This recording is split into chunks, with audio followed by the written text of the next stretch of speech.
स्वागत है आपका मेरी इस वीडियो में।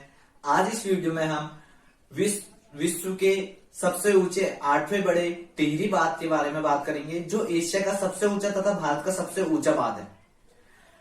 टिहरी बांध की बात करें तो यह जो उत्तराखंड राज्य है भारत का, जिसे देवभूमि के नाम से भी जाना जाता है, उसके टिहरी जिले में स्थित है, जिसे स्वामी रामतीर्थ सागर बांध के नाम से भी जाना जाता है। 1978 से कार्य होना यहाँ पर आरंभ हुआ और लास्ट में 2006 में पूरा कार्य समाप्त हुआ, क्योंकि परिस्थितियां कुछ ऐसी रह गई, आर्थिक स्थिति भी थोड़ा सही नहीं थी।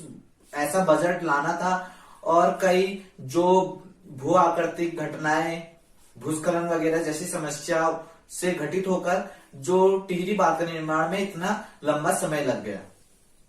ये भारत और एशिया का सबसे ऊंचा बांध जाना जाता है, जिसकी ऊंचाई है हमारी 260.5 मीटर। हम देखेंगे भागीरथी और भिलांगना नदियां हैं जो दो, उसी के आधार पर यह टिहरी बांध बना है। टिहरी बांध के हर एक चीज के दो पहलू होते हैं, सकारात्मक और नकारात्मक, पॉजिटिव इफेक्ट और नेगेटिव इफेक्ट।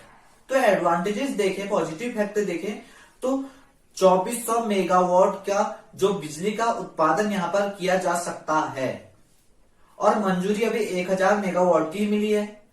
और दूसरा लाभ देखेंगे, 102 करोड़ लीटर पेयजल की उपलब्धता यह उत्तर प्रदेश, उत्तराखंड और दिल्ली जैसे केंद्र शासित प्रदेश और राज्यों को कराता है।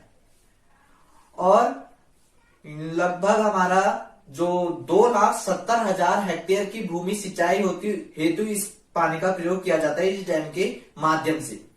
तो ये तो हमारे लाभ है, पर हमें जीके, जनरल नॉलेज, ऐसी चीजों में हमने पढ़ा होगा सबसे ऊंचा बांध हमारा टिहरी बांध है, पर हमने यह जानने की कभी कोशिश नहीं की कि इस बांध को बनने में कितने लोगों ने अपना क्या कुछ नहीं खोया। 1972 में तो यह घोषणा हुई की थी कि अब टिहरी बांध बनने वाला है और 1978 में कार्य करना आरंभ हुआ और 2006 में कंप्लीट हो गया था। जब ये बांध बनना स्टार्ट हो रहा था तो पहले एक शहर था जिसे पुरानी टिहरी के नाम से जाना जाता थे, वो बसता था। यहाँ कई गांव बसते थे। वहां 3 नदियां थी, भागीरथी, भिलांगना और घृतगंगा। घृतगंगा जो आज अब विलुप्त हो चुकी है, इसलिए आज भागीरथी और भिलांगना 2 नदियों का ही संगम वहां पर होता है, नहीं तो 3 नदियां थी, इसीलिए त्रिहरि नाम से जाना जाता था, जो आज मॉडिफाई होके टिहरी पड़ गया। तो ये थी टिहरी की कहानी। जब टिहरी वासियों को यह पता चला कि उनकी जन्मभूमि से उन्हें अलग किया जा रहा है मात्र एक डैम के कारण, तो उन्हें बहुत ही आघात लगा। उन्हें बहुत डर गए, वो सहम गए कि ऐसी क्या स्थिति आन पड़ी कि सरकार को हमारी ऐसी जगह मिली। ये एक स्वाभाविक ही है, हर कोई सोचेगा, यह स्वाभाविक है, कोई भी अपनी जन्मभूमि को छोड़ना नहीं चाहेगा। हम अपने से ही रिलेट करके देखें, अचानक से कोई आकर हमसे कहता है कि आप अपने घर से चले जाइए, हम आपको दूसरा घर दिला देंगे, यहाँ पर अब कंस्ट्रक्शन का काम आरंभ हो रहा है, यहाँ पर हम डेवलपमेंट का कुछ काम कर रहे हैं, देश के हित में ही है, आप इस जगह को छोड़ दीजिए। वही उन लोगों के साथ हुआ। उन लोगों से सीधे तौर पर यह कह दिया गया यहाँ पर डैम बन रहा है, विश्व का सबसे ऊंचा टॉप 10 में गिना जाएगा, बांध बन रहा है, एशिया का सबसे ऊंचा बांध बनेगा, जिसके बहुत सारे फायदे होंगे। परंतु उन फायदों का क्या, उन्हें तो सिर्फ अपनी जन्मभूमि नजर आ रही थी। उन बेचारे लोगों ने इस टिहरी बांध के लिए क्या कुछ नहीं खोया। आज मैं उन्हीं की बात आपको बताने वाला हूँ। हमें सोचना है, समझना और दिल से समझना है कि आखिर उन लोगों ने कितने कष्ट सहे होंगे। इस टिहरी डैम की खातिर उन्होंने अपनी जन्मभूमि को छोड़ लिया, जहां पर उन्होंने अपना बचपन गुजारा था, जहां पर उनकी किलकारियां गूंजती थी, जहां उनके माता पिता, दादा दादी, दादियों की आखिरी निशानी थी, वो सब उन्होंने छोड़ दिया। उनसे सरकार ने सब छीन लिया। ये छीन लिया ही कहेंगे क्योंकि लास्ट में उन्होंने खुद दे दिया था, तो इसका मतलब ये नहीं है कि उनका मन था। यानी कि इस टिहरी डैम की वजह से इतने लोगों, 125 से ज्यादा गांवों ने अपना बलिदान दे दिया, सब उस टिहरी बांध की डैम पानी में समा गए। नहीं तो पुरानी टिहरी इतनी द्योतक थी। 1815 में इसकी स्थापना हुई थी और 2004 में यह पूरे पानी जलमग्न में समा गई। एक घंटा घर था विशालकाय, जिससे कि लोगों को समय देखने की जरूरत ही नहीं पड़ती थी, उसी से समय पता चल जाता था। यानी कि इतनी शोर शराबा, इतनी किलकारियां गूंजती थी, लोगों ने अपना बचपन गुजारा था, वहाँ खेती होती थी, कृषि होती थी, क्योंकि भिलांगना, भागीरथी, गिर गंगा नदियां जैसों का संगम मिलता था वहां पर, तो जलोढ़ मृदा तो स्वाभाविक ही पाई जाएगी, कृषि कार्य तो उत्तम ही होगा। यानी उनकी रोजी रोटी वहीं से जुड़ी थी और उसी स्थान से उन लोगों को बेदखल कर दिया गया। किस तरीके का कृषि कार्य होता होगा वहां पर, ये चीज हम इमेजिन कर सकते हैं। और उन बूढ़े लोगों का क्या, जिनकी जो यादें उनसे जुड़ी हुई थी, क्योंकि बूढ़े लोग तो यह सदमा बर्दाश्त अचानक से कर भी नहीं सकते थे, क्योंकि वो तो बचपन से उस चीज से रिलेट करते थे।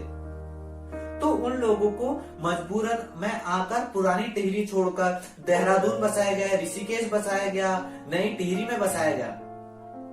लास्ट में 31 जुलाई 2004 को एक लास्ट व्यक्ति था, उसने जब लास्ट में टिहरी छोड़ दी, तो 31 जुलाई को वो याद में छोटी छोटी आकृतियों के घर बनाते हैं, उस घंटा घर को बनाते हैं, उस रास्तों को बनाते हैं, उन नदियों के संगम को बनाते हैं और दिए जलाते हैं 31 जुलाई 2004 से स्टार्ट करके 31 जुलाई रोज, यानी कि अपना बचपन याद करने के लिए।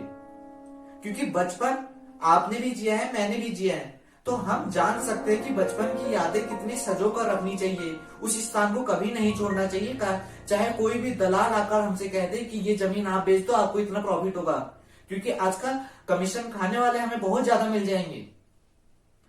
और एडवांटेज की मैंने बात करी, 102 करोड़ लीटर पानी दिल्ली, यूपी, उत्तराखंड जगह जगह पर पहुंचाया जाता है, लेकिन उन लोगों ने अपनी जमीन छोड़ दी, अपनी मातृभूमि, पितृभूमि छोड़ दी, बस एक डैम के खातिर। तो उन लोगों का ही दर्द हमें समझना है, और लास्ट में धीरे धीरे आकर उनको न्याय मिलने में भी बहुत देर लगी, और शायद कितने लोगों को तो आज भी न्याय नहीं मिल पाया है।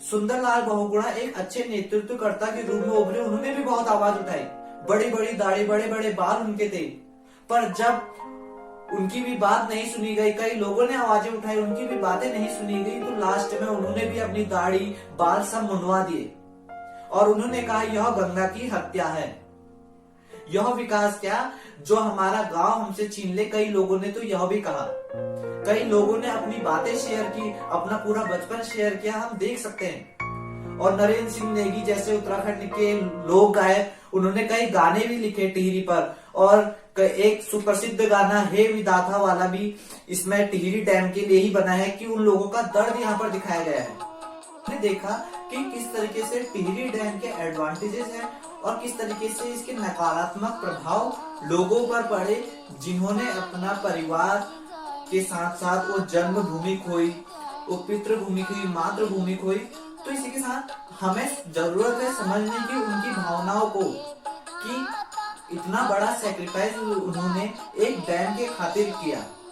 तो अगर आपको यह वीडियो अच्छी लगी तो इस वीडियो को ज्यादा से ज्यादा शेयर कीजिए, और कमेंट बॉक्स में अपने भी कुछ बातें हैं जो आप शेयर करना चाहते हैं तो वो लिख सकते हैं। Thank you.